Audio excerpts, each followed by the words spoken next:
Welcome, welcome. You listen to 360 Info. I'm your host, Antonio. What you do for yourself depends on what you think of yourself. And what you think of yourself depends on what you know of yourself. And what you know of yourself depends on what you've been told of yourself. Yes, we've been having some hot ones, y'all. But we're going to hang on in there. And we are in August already, y'all. We in August. Yeah, we got a great show lined up for you. But first, I'll introduce my co-host, brother Vince Robinson. What's up, Vince? Oh, a lot is going on. You know, we have a new person that has been selected to be the running mate of Joe Biden, and it's having a lot of conversation around a lot of different issues about race. So that's probably one of the main things that is occupying the headspace of everyone as we navigate this new normal. But yeah, that's what's up right now. Okay, all right. Well, we got a great show for you today. I know COVID has been dominating the conversation, and rightly so, because, you know, we got to check out how this country is dealing with it and how it affects you, personally. Some of us might know someone personally that has come down with it, but the show was built on scholarship and information, and I kind of want to resume a little bit of that. I'm very excited to let our guests know about this young brother. I'm very excited by having him join the 360 Info family as well, But let me give, I think we got a guest on hold, so. Yes, we do? Okay, good. All right, I'm going to give a little brief bio about, mid-round, not brief, but a little bit so our audience will know a little bit who we're talking to. The brother's name is Hapi Grant. He's the CEO of Hapi Tours that is based in New York. It was founded in 1999. The tour provides guided tours to Egypt that feature cultural and historical perspective. Grant is also the CEO of Ritume, I hope I'm pronouncing that right, LSE, which is a production company responsible for the development of his films. Grant organized his first tour to Egypt in 1999, and he's been going ever since. He also does tours to Brazil, Dubai, Ghana, Senegal, Morocco, and several locations in Europe. Along with Dr. Jeffries and others, he has traveled and conducted research in Sudan several times, where they were able to obtain rarely seen footage of the ancient ruins and temples in Nubia. And that information can be seen in his film Nubia, which we're going to talk a little bit about. Grant lectures and presents historical and cultural information on topics of Egypt and Nubia throughout the world. He has presented cultural and educational groups around the country, including ASCAC, national and regional conferences, Shrine of the Black Madonna, and the Interdenominational Theological Center in Atlanta, Georgia. Grant is also the director and executive producer and writer of the 3 groundbreaking documentary films, Nubia, The Untold Story, The Testament, uncovering the influence of ancient Egypt, and the one we're going to speak mostly about today, his new film, Hapi, The Role of Economics in the Development of Civilization. Grant attended Adelphi University in New York, and he's an active member of the World African Diaspora Union and ASCAC and the Sudanese Archaeological Research Society based in the British Museum.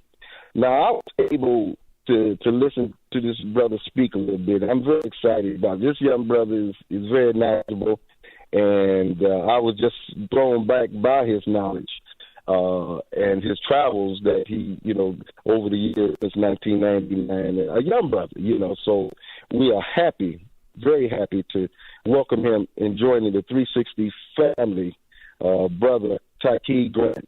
Are you there, my brother? Yes, sir. How you doing there, sir? I'm doing well. Thank you to you and Vince for having me on the show today. Shout out to the Midwest family. Shout out to 360. All right. That's good. Well, brother, it's always, I'm getting a little bit up in age, and it's always good to hear some brothers that's really ready to take the baton and move forward. Brother Small, brother Browder, have given the thumbs up as far as the film is concerned. So, you know, what are some of your teachers you study under, and what role did Brother Small and Brother Jeffries play in making this film? Oh, wow. You know, this film was really developed over the course of our relationship. And I've known Professor Small and Dr. J probably almost about 20 years now. And the relationship we have is very kindred. It's a very special relationship.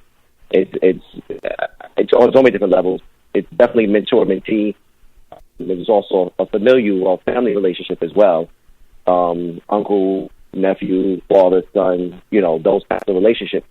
So the economics, politics, and culture, which is the underlying theme of the film, came from just countless conversations with Dr. Jeffries going with what he calls his pyramid analysis. He looks at things in the form of a formula.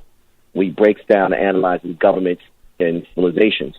The economics, politics, and culture is the three central principles of civilization that, you know, life is founded on, or we could say we build our civilizations, or we govern ourselves on. You know, economics being your productive capability, politics being your management capability to manage your economics, and culture gives you deep values, which basically oversees both your economics and your politics. And when you look at the formula, there lies the problem in our community, because we have the money, you know, and that's what the film Hapi talks about. We have the $1.3 trillion spending power. We know that. And if we look at Black America, and you just broken down to a nation, we'd be like the 12th or 16th most wealthiest nation in the world. So we have the economics, right? We had the politics. You know, Barack Obama, Kamala Harris. We deal with the politics, but what we're not dealing with is a cultural attaché, which should come along with that, to govern that in a way that's going to be more productive for who we are. So that is the problem. So economics, politics, and culture is Hapi. That's why it's a role of economics in the development of civilization. Professor Smalls is essential in the process, because he and I would talk a lot about just the cultural confluence with the African continent, particularly migrations of people moving from East to West Africa, particularly those people in West Africa who have connections to East Africa through language, customs, culture, and art. And one of the things that's heavily featured in Hapi, we talk about things like the Wolof being connected to the Melanesian or the ancient Egyptian language. We talk about the Yoruba also being connected, the Ga also being connected, the Ankh and the Kwaba, all these different things, which shows cultural confluence between East and West Africa. So that is where these two great brothers or giants came in terms of just giving the spirit of it. The spirit of Hapi lives really with them in conversation. Yeah, well, we'll start this off with, you know, we're going to lay it out. We're going to talk a little bit about the film, get into a little scholarship, and end with the film there. So I'm going to start it off by saying that you took your first trip to the continent around, was it 1999? Yes. Yeah, and I think it's interesting enough that our listeners need to know you didn't necessarily go with one of our scholars. You kind of went by yourself and maybe another person. That's a big step there, brother. Yeah, you know, it's funny. There was some apprehension initially by going like that, because I really wanted to actually go with Dr. Ben. But at that time, he had stopped his major tours and moving around like that. So one of my other mentors was a brother here who's made a transition, Dr. Watusi Branch, who was the executive director of one of the cultural centers in New York. And Watusi was instrumental in travel to the continent. He was the organizer of groups and trips and so forth and so forth. And he's the one who kind of got me into structure of it, and he set it up for me. And I was like, when I got there, I developed the relationships and things like that, and we took it to another level. But it was his guidance and his mentorship that kind of helped lay the foundation for it. And also, you know, I felt a pretty special, you know, the connection with ancient Kemet in terms of just reading, and all that from, you know, Destruction of Black Civilization, Stolen Legacy, Nile Contribution to Civilization, all these different works in and around ancient Kemet was stuff that I had prior to the first trip. So it was like, you know what, it's almost like just going home because it was already there. That's wonderful. But I understand you traveled to about four different countries to make this film, and it took you about 4 years to complete it. Is that true? Yo, absolutely. So Happy. Really, you see when let's stop for 1 second. Okay, let's.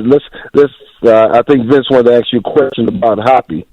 Well, yes, I do want to ask you a question about Hapi because I do think it's very significant in relation to this film, and I'm sure that there are a lot of people who don't really know what Hapi means. But before we do that, we need to take a break. So I just want to remind our listeners that you're listening to 360 Info Network right here on AM 1490 WERE. And I'd also like to extend an invitation to our listeners to consider advertising on 360 Info Network.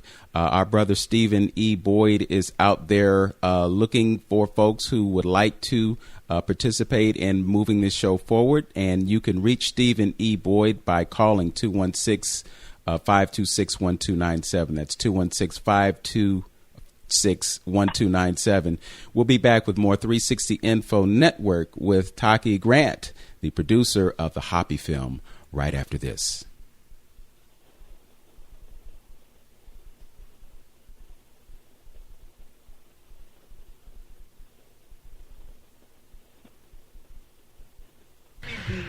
$52 seconds, guys. Okay.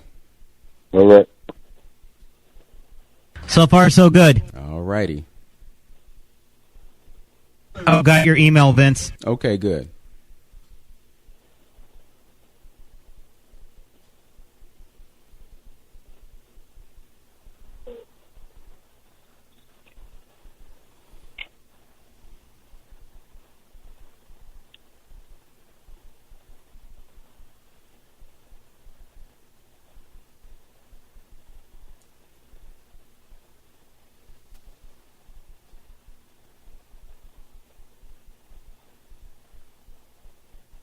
Ten seconds, guys. Stand by.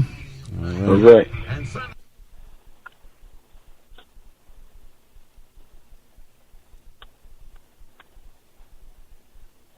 Now. We're back on 360 Info Network. I'm Vince Robinson along with Hamtonio, and our guest this morning is Taki Grant. He is the producer of the Hapi film, The Role of Economics in the Development of Civilization. He's brought together some of the brightest minds in psychology, history, business, and other areas to explore the big picture, the history of world economic development, and our present socio-economic conditions. Some of the cast of this film include Dr. Leonard Jeffries, Dr. Boyce Watkins, Dr. Julianne Malveaux, Dr. Zahi Hawass, Professor James Smalls, Jabari Osazi, and more. Before we took our break, we were going to ask a question about the significance of the word Hapi. And as I understand it, it relates to a great river on the continent of Africa and its impact on civilization and definitely Nile Valley civilization. Could you talk to us about the importance of understanding Hapi? Okay, thank you. So when you think about economics or economy, it comes from the root word eco, and that also relates to your ecology. The Hapi River became significant when the ecology in North Africa shifted from tropical rainforest to the desert. This caused the migration of people to the river valley, in particular the Hapi River Valley or the Nile River Valley, where economics, politics, and culture came together seamlessly to build the world's first great mega economy. So when you look at the Hapi or the Nile River, the people who lived along the Nile, the Africans who lived along the Nile, used their agricultural society in a way that they were able to have an abundance of product they were able to trade with other nations. This trade system, this economic commerce system, built the foundation for what we call ancient Egypt.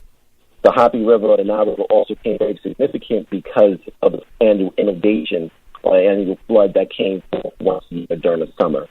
This flood brought with it rich silt or vitamins or just the ability to make the soil in Egypt very fertile. And from this, the abundance of crops were yielded. So it's very important that they were able to not only do this, but they were able to manage through a political system that was put in place, that they were able to say, you know what, when we're not farming, we're going to build. And generally, when the floodwaters came and lasted for sometimes months, this is when they would have their vast building projects, and they would build the communal buildings in the sense of building the pyramids and the temples. All these things would take place generally during times of the great floods. So the Hapi River laid the foundation for civilization, and that these people were able to manage their ecology. What the film Hapi ties in is it teaches us that we have now today found the Hapi River in Cleveland. We have now today found the Hapi River in New York, in Detroit, in Chicago, and so forth. We have to look at our ecology today and master our ecology in the way that we say, you know what, we're going to make our ecology work for us and use our ecology to connect it to our economy. So we look at some of the things that we have in our ecology today. You know, one of the things we like technology, real estate, wholesale, commercial real estate, all these different things that we can do today that are a part of our ecology to build our economy. And that's essentially what it is. It's a mastery of your ecology. If you look at the culture of those who lived along the Nile, the Hapi River, they were masters of their ecology. The language itself, look at the hieroglyphics of the Meta Nature, the spiritual systems, everything that they did was a part of nature. Even the pyramids and temples are all part of nature. They were replications of nature. Everything was a replication of ecology, even down to replicating what water looks like, the water signs, the wind signs, all these different things are a part of nature. We have to understand our ecology, ecology in a way that we turn our ecology into our economy. So that's what Hapi is. Right. I know you talked about how you traveled 4 different countries and it took you about 4 years, but getting into the scholarship a little bit, I'm biting at the bit to talk a little bit about this here. I've read it a little bit. You've been to lectures and they touched on it a little bit, but you seem like you've done some extensive research in the Sudan. And for those Egyptologist listeners out there, the ones who actually study the spirituality and the culture, I probably appreciate this a little bit more about the Sudan connection to Egypt. You tend to illustrate that point, that people tend not to talk a lot about. And it seemed like he was very fluent in the places and the pyramids and the people. You mentioned I'm probably pronouncing it wrong, the Magi people who helped liberate the Egypt from the Hyksos and stuff like that. So could you give us a brief rundown of that? No problem. I'd love to. So Hapi was before the economic politics and culture, but one of the really early on in the process of coming up with the idea was to unravel, let me just say it this way, was to explain the relationships between the kingdoms of the Nile. And the relationships of the kingdom of the Nile are essential to us for reclaiming the Nile. And the reason why I say that is because the way Egypt has been taken out of the Middle East, the way Kemet has been taken out of Africa and Egypt placed in the Middle East is by disconnecting Kush and Kemet. When you sever that tie between Nubia or Kush and Kemet in Egypt, when you sever those ties, you now can take a whole country out of a continent, place it in a whole other region. Mm-hmm. As said in the Destruction of Black Civilization, Egypt is a daughter of Nubia. So when you look at the civilization of the Nile and you see how civilization came from the south up into the north, you see the connection there. You see the family connection. You see the origins of it. And one of the things for me in my study and just dealing with Egyptologists and others, you can constantly see that their whole narrative has the two great kings constantly pitted at one another. They don't speak of the family relationship. They don't speak of the economic, the trade relationship that they had. They don't speak of the cultural relationship that they had, you know what I mean? Or that they shared through language, customs, art. They don't talk about these things. The narrative is that it was this black race of people fighting some other. 'Cause they won't ever tell you what the race of the ancient Egyptians were. They'll just say other. That's how they leave it. And then with all the other stuff that they show you, it becomes subjective. And we, in our minds and our psyche, we think they're white. And they'll say that these other groups were subjugating this darker race of people in the Sudan, and that's that couldn't be further away from the truth. They talk about the forts that were built in the Middle Kingdom in the Middle Nile region. They don't speak about why these forts were constructed and who occupied these forts. And in fact, when you really get deeper into the science and on the research of it, it was garrisons of both what you would consider, I hate the term Nubian because it doesn't really map onto the understanding of a group of people that live there. And today that word Nubian has been associated with the word black. You ask most people what Nubian means, they say black. Nubian doesn't mean black. Nubian means gold. But if you think it means black, in your mind, when they say the Egyptians are fighting Nubians, it's automatic association with black people. And that's one of the first things we have to dismantle is that the definition of that word. Like I said, the word Nub was the ancient Egyptian word for gold. And they called that area like Tanub, or a land of gold, because that's where like a lot of the gold mines were. You know, but the people there, the kingdom there was called Kash or Kush. And in Kush, you have several periods of several points of civilization. And now we move further, and I'm trying to like put it together. But when we think of the oldest civilization and the oldest period of Kush, you have what they call the Kerman period. You know, which Kerman was pretty much from around 3000 to about 1500 BC, around 1500 years. It flourished.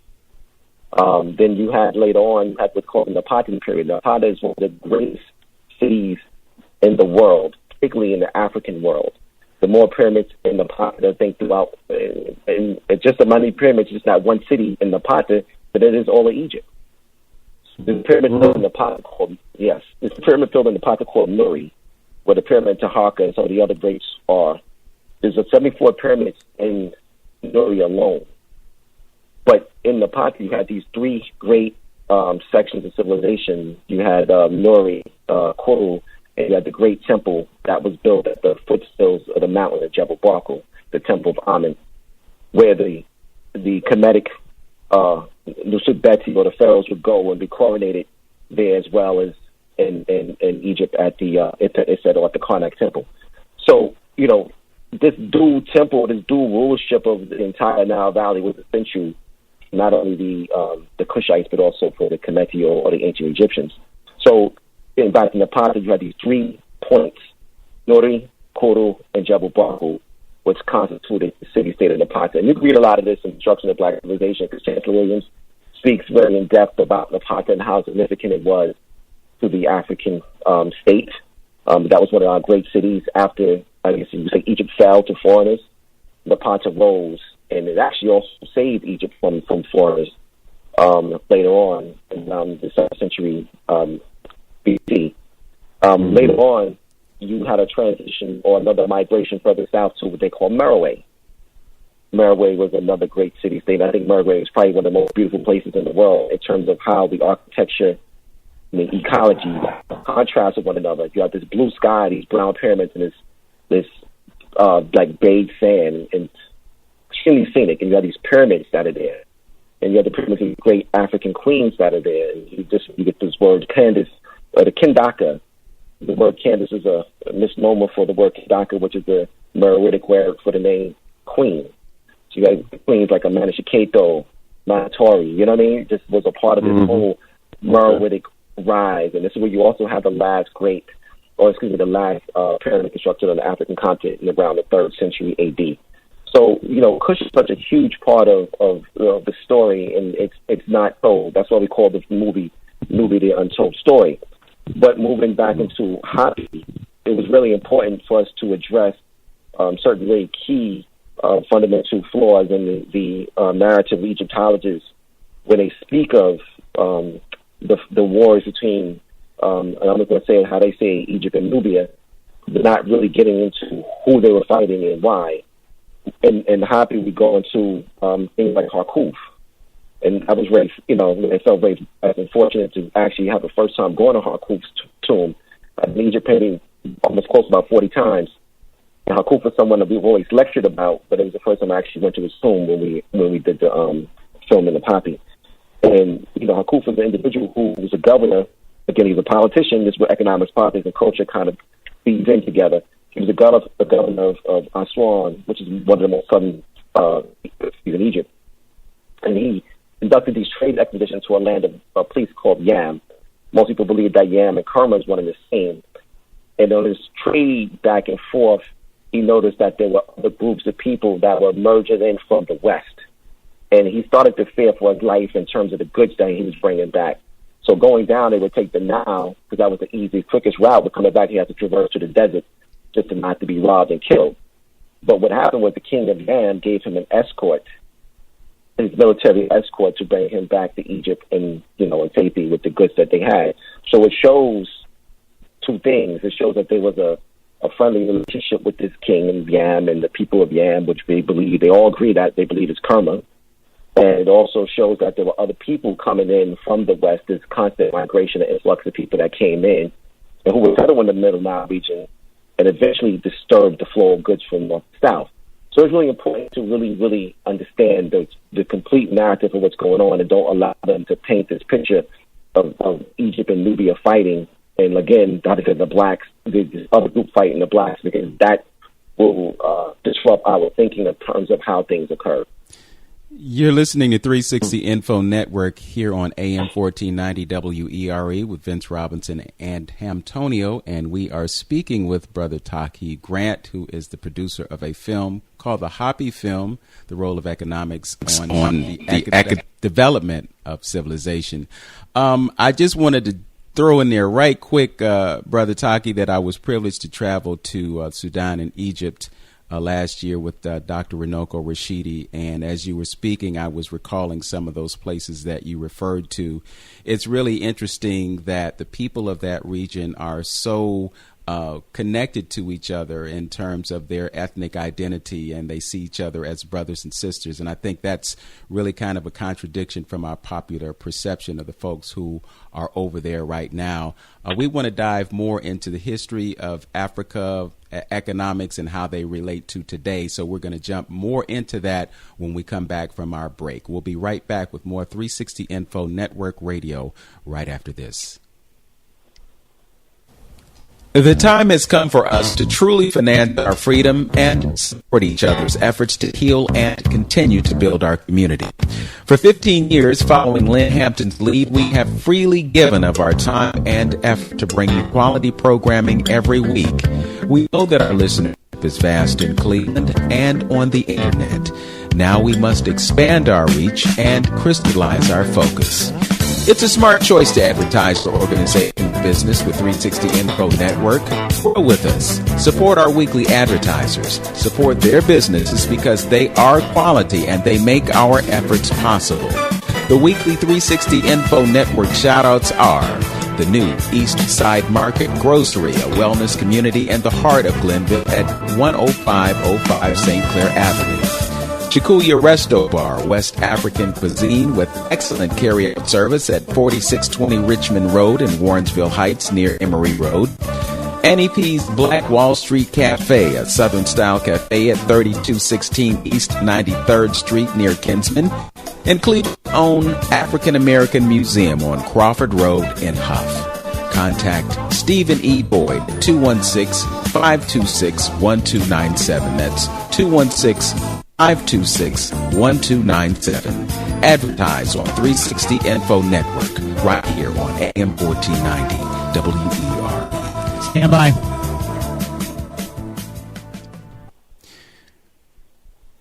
We're back on 360 Info Network with Hamtonio and Vince Robinson, and we're speaking with Taki Grant, the producer of the Hapi film, The Role of Economics in the Development of Civilization.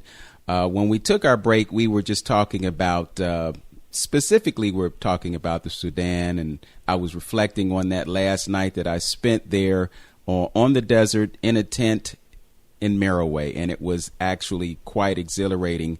Talk to us about your relationship to those countries, the work that you've done there, and how it relates to the film and the message that you're bringing to us. Wow. So we one of the things that made Hapi significant is it showed me that although I may not be rich at this point, I'm extremely wealthy. And the wealth piece comes in that this film was built on relationships. And the relationships that we established on the continent of the U.S. and throughout the continent of Africa is how Hapi was produced. And when you realize the connection with people, you understand that you value relationships a little bit more. And one of the things that I like to go through is explain to people economics is basically you can use it in almost every aspect of your life to try to understand why things are going right or wrong. Just in friendships, most people fall out of favor with each other because they feel like they're not getting an even exchange, if you will, in their friendship. They may feel like they're putting out more than they're receiving. That is economics. Same thing in a marriage. People feel like they're not getting what they deserve. That's economics. So the economics in relationships is the cornerstone of humanity. So when I go to just dealing with Egypt, the relationships is with how this film was connected. And I'll give you an example of that. One of my close colleagues, individual by the name of Saeed, we've been doing business back and forth for, like I said, probably for about 25 years now. He's close friends with the individual who's responsible for bringing in all the production crews or companies into Egypt to do the filming. Unbeknownst to me, they had a relationship, but it just so happened to come up in conversations like, hey, I've known him all my life.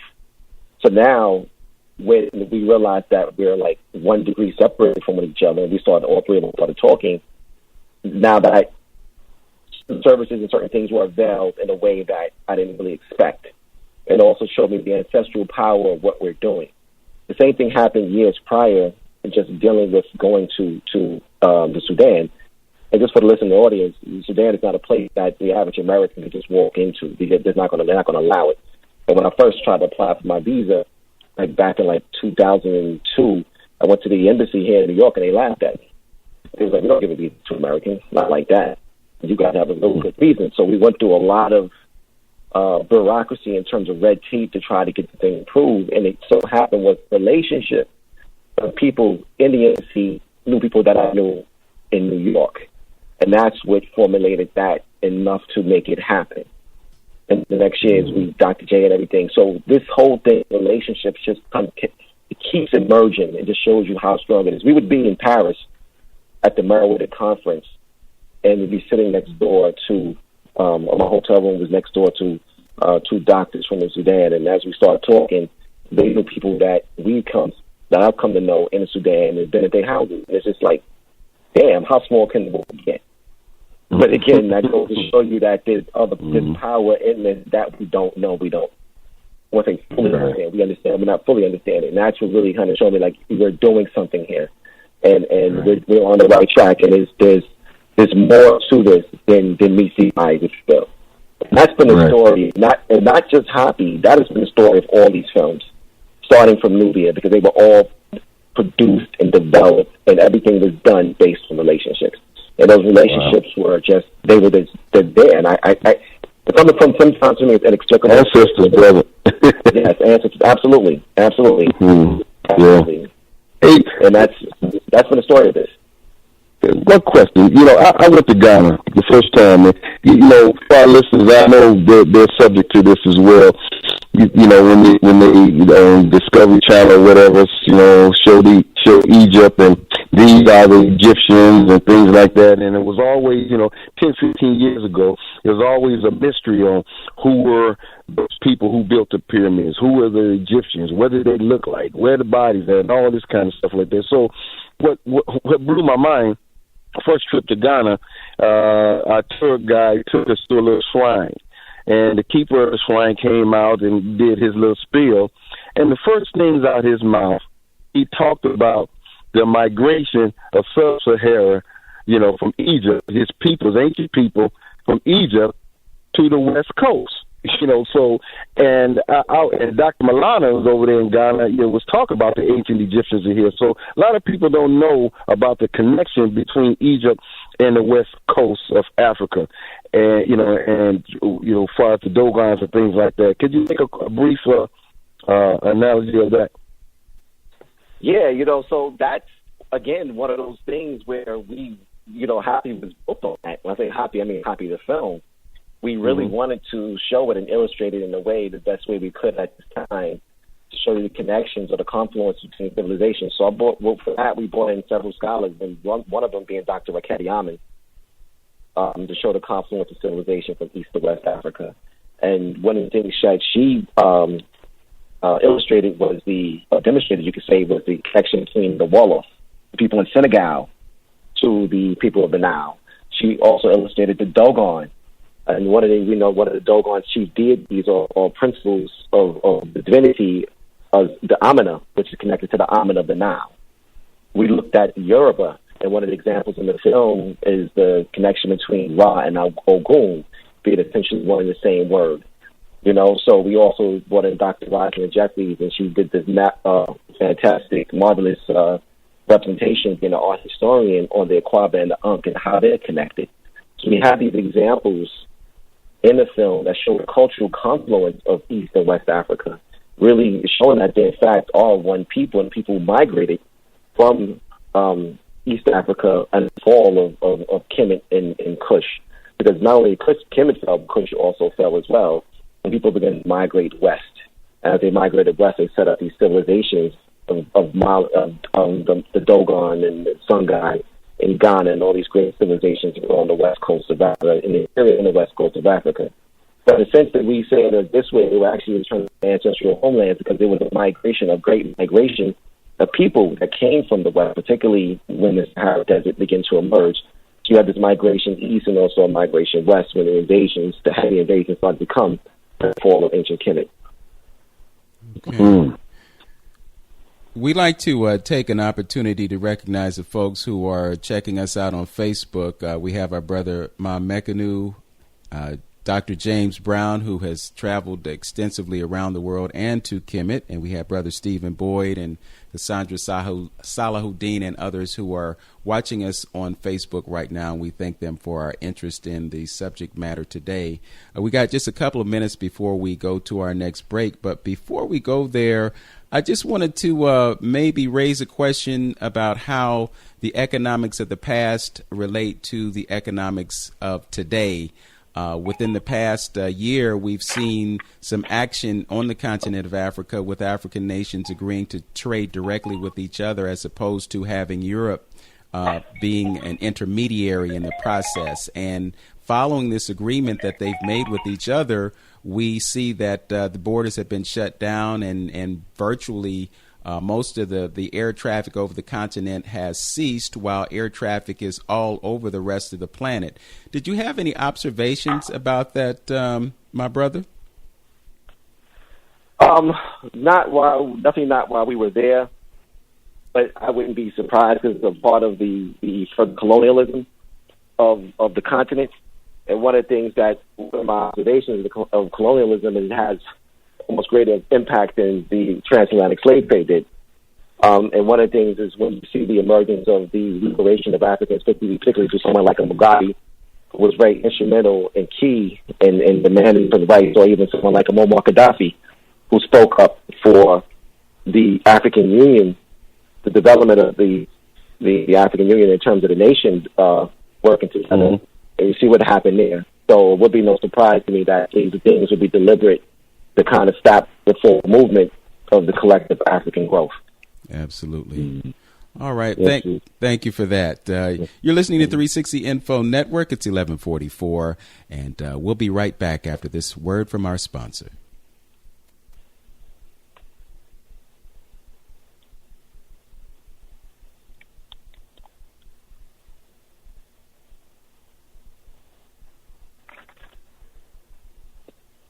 Yes, are you there? Yes. Okay. Right now we're going to the film and what's taking place tomorrow and how people get hooked up. Right. 35 seconds, guys. Okay. Oh, you have Todd waiting on the line to speak to you and the guests. Okay.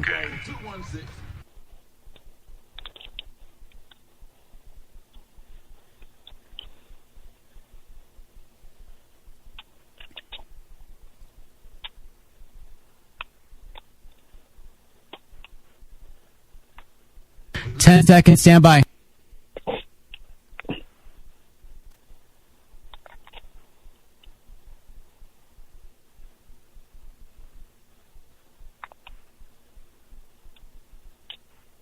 You're back. We're back on 360 Info Network with Vince Robinson and Hamtonio, and we are speaking with Taki Grant, the producer of the Hapi film, The Role of Economics in the Development of Civilization. It's got a great cast, brother. Talk about some of the folks that you have in this film and what we can do to view this film. Which we'll be viewing tomorrow for our listeners. Yes, Sunday tomorrow, yes, so sir. you guys want to get linked up here.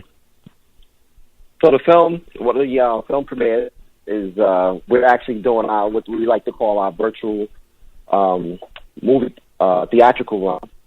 One of the things that COVID did was prevented us from engaging with the community in person. The original plan was for us to travel throughout the country and visit very key cities like Cleveland and others, and host cities, and show the film to the black family. Right now, with the shelter in place that we pretty much have in this country, we're doing it virtually. So this is actually our third show, this upcoming Sunday, tomorrow, at 5 p.m. Eastern. And to get tickets, you go to www.hapifilm.com.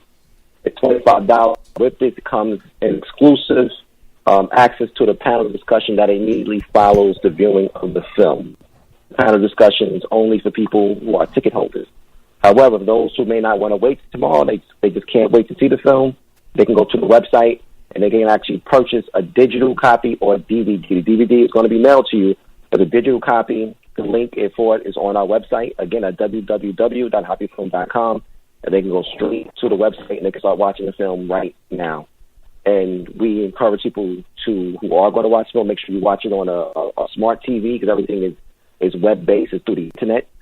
If you watch it on a smart TV, you can watch it on a big screen, you're going to want to see it because the cinematography is excellent. One of my partners, Hapi Films, my brother Robert Gay, did a tremendous job at directing photography, shooting and documenting and capturing the beautiful images that you'll see. Again, you can bypass the screen tomorrow. You can get the film today, www.hapifilm.com, and go for a digital link, and you can stream it immediately. Or you can come join us tomorrow and be a part of the experience by, again, 5 p.m. Eastern. And we encourage people to really... I was going to say, give it to him again, the connection. Okay. So, the connection in terms of video, you can see it? Yes. Mm-hmm. Okay, www.hapifilm.com. That's HAPIFILM.com. Again, HAPIFILM.com. And after you can watch the film. You can watch it with us tomorrow, be a part of the experience, 5 p.m. Eastern. Or you can watch it on your own. You get your digital, and you can stream it immediately. We want to talk about the cast. It's a phenomenal cast. We brought together, again, I guess one of the best collections in terms of a documentary. Got the anchors, Dr. Leonard Jeffries, Professor Smalls, Dr. Wade Nobles, Dr. Boyce Watkins, Dr. Julian Malvo, Dr. Raketti Amin, Brother Saw Imhotep, Brother Jabari Asage. You got one of the greats in the community, Brother Nfundishi, who's another one of the anchors in this film, and also one of my other teachers. Dr. Solange Ashby, Dr. Patricia Newton, and many others. It's a great collection of people to come together to bring this work to you. And one of the things that we also want to discuss is that the film really, really is about encouraging black people to understand economics in a better way. So when you think about Hapi, it's also economic empowerment through economic literacy. And that's what the film is about. It's about teaching you about economic literacy and empowering us. So the film itself is a snapshot of economic history from the beginning of time till today. 360 degrees. Like you got 360 degrees, the guy, that's what the film is. It starts now. It addresses some of our political, social issues now. It goes back through time. It moves forward in time to bring us back full circle to where we are today. 360 degrees, and that's how we're happy. I agree with you. Just two things that you said that hits home with me. One was our liberation begins with reclaiming the now.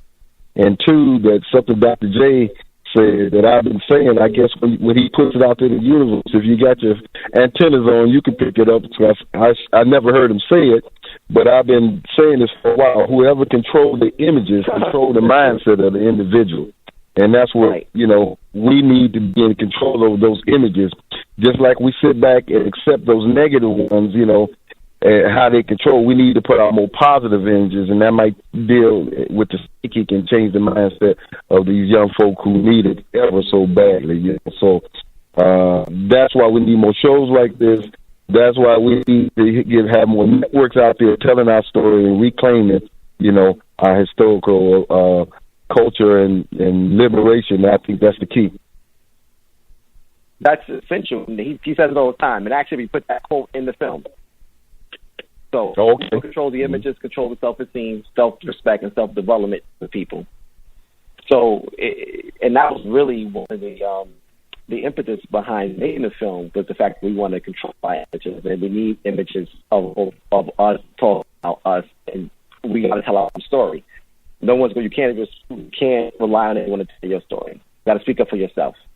Mother will tell me, like, speak up for yourself. Speak up for yourself. And I think Black people, as a collective, we need to understand that we got to speak up for ourselves. Yes. And this film and other films like this and programs like yours are an example of Black people speaking up for themselves or speaking up for ourselves and telling our own stories. Mm-hmm. Yes. So you raised the issue of financial literacy, and I know that this film is a part of an effort to raise awareness around it. Do you have any thoughts about other ways that we can bring across the importance of financial literacy? We know that 1.3 or more trillion dollars flow through the hands of Black people in America on a yearly basis, but we only retain about 3% of it. So what can we do to encourage Black people to, and I know you have a platform with this film, you've got a Hapi movement and an encouragement for people to do business with Black businesses, but what can we do to raise awareness around financial literacy and how it can uplift the people, particularly Black folks in America? So, one of the things is, first thing, when we try to redefine that term, also, we're looking at it as financial wellness as opposed to financial literacy. We want to teach financial wellness in the sense of this wellness of the being. And we look at why we spend the money and why we have the consumerism mentality is because of how we see ourselves. And we have to first address how we see ourselves when we look in the mirror. Yes. as a first step to dealing really with financial wellness. Because if you give we laugh and joke about the Pels, so they did this skit and was talking about reparations. If we give people reparations today, what's going to happen? We're going to turn around and give it right back tomorrow. Right, because we don't see ourselves properly. And Dr. Wade almost talks about this in the Hapi film. So that's really the first and the most important step. And that goes back to the economic and culture pyramid analysis of Dr. J. We have to address the cultural piece. And that's where Hapi comes in. Hapi really teaches you about the cultural piece and how we have to see ourselves as other than what the Europeans have taught us about ourselves. People have this insatiable appetite to buy their money because they're trying to cover up something. They're trying to find who they are. And if they knew who they are, they wouldn't do the things that they do. We wouldn't feel like, we wouldn't feel incomplete. Mm-hmm. And then that's one of the reasons why we were doing what we're doing. So just to go back to your question, the Hapi movement is a collective of ideas that deals with just financial wellness. And one of the things is encouragement of supporting Black businesses. Obviously, we know that. People will buy and spend Black when they really see themselves as Black. You understand what I'm saying? And again, it goes back to how we see ourselves. We have to go out and actively seek and look for Black businesses. We have to go out and actively seek Black banks and build in the Black community and better our community. These are things we have to do, but we have to first, in order for this to happen, like going back to Honorable Elijah Muhammad, what he said, we have to know ourselves. We have to do for ourselves. So we're basically saying the same thing that has been said for quite some time. We're not saying anything new. Mark Harvey was saying it 100 years ago. Yeah, literally, 100 years ago. What is UNIA movement? So we knew the Black Star and the power of it. We knew what Marcus Garvey was saying, rise up, mighty race. We knew these things, but it's somehow or another, again, we forget who we are. Because if you look at the Garvey movement versus now, they were a lot more progressive than we are today.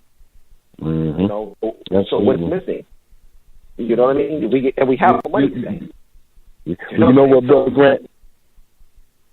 I was going to say, you know what, Brother Grant? Again, you know, like I said, they use our stuff to empower themselves because we won't look back at our stuff, so they use our stuff against us, and we don't know it's our stuff. Right. Mm-hmm. Like the roadmap has been set for us. We don't have to go very far for what our ancestors and our elders have developed. Even, you know, we can go back to now. We can go back to Black Wall Street. There's so many examples of success for us. Mm-hmm. That we don't have to look very far. One of the things that always made me, just going back to Egypt for a minute, when the invaders of Egypt came, in most cases, they became something I like to call Egyptized. So what that means essentially is that as an opposing army would impose their beliefs and their ways. They did the exact opposite. They wanted to follow the people in whom they subjugated, which is amazing. Mm-hmm. So it goes to show that they saw Egypt as having the formula for success. They were like the Warren Buffetts of their time. They saw them as people like, you know what, we want to be who they are. We want to pray to their principles. We want to practice their ways, because whatever they're doing has them being successful. Okay. That goes into what you're saying, what you just said about they're following us and we're not following ourselves. Europeans have always followed us. And I always said the problem with the world is the students are following the teachers. You know what I'm sorry, the teachers are following the students, and that's the problem with the world. Okay. You know, we're constantly... Time to wrap up. Yeah, we got just a couple of minutes left, and we want to make sure that we let folks know how they can see this film. So real quickly, could you let our listening audience know what they need to do to see this great film? They can go to hapifilm.com, HAPIFILM, one word. They can actually come with us tomorrow. There's great experience Sunday, 5 p.m. Eastern. We're going to have a virtual movie theater. Immediately follow the panel discussion with fantastic key cast members. If 5 p.m. doesn't work for you and you're like, I'm going to miss the screening, you can bypass that. You can go to the film directly and watch it now. There's a digital link. There's a film for a digital link on the Happy Film website, where you can just click the link and it'll bring you to be able to purchase the digital copy, or you can purchase a DVD. Or you can come with us and do both. We implore you. We welcome you to come tomorrow. It's a great experience to watch it collectively. And when you watch this film, make sure you watch it with your family and your friends, and make it more of an extended, like a watch party. Like we have reading parties, book parties. It's something we encourage people to do it as a watch party. Have discussions about what you saw. And Happy is also something that is a reference guide. It's a research guide. So something you're going to want to have in your library. So you're not going to want to see it one time. You're going to want to have a copy of it. You're going to watch it over and over and over again. Okay, we got to run, bro. They're going to shut us down real quick, but we'd like to thank you for joining us, Taki Grant, producer of the Hapi film, The Role of Economics in the Development of Civilization. You can check that film by going to hapifilm.com and check that out tomorrow. We'd like to thank you all for listening to 360 Info Network. We thank our engineer, Tristan Sanchez, for bringing it all together. Don't forget, reach out to Stephen E. Boyd, 216-526-1297, 216-526-1297, advertised on 360 Info Network. Know yourself, love yourself, be yourself, make it a great day, Cleveland. Peace. Peace. Peace.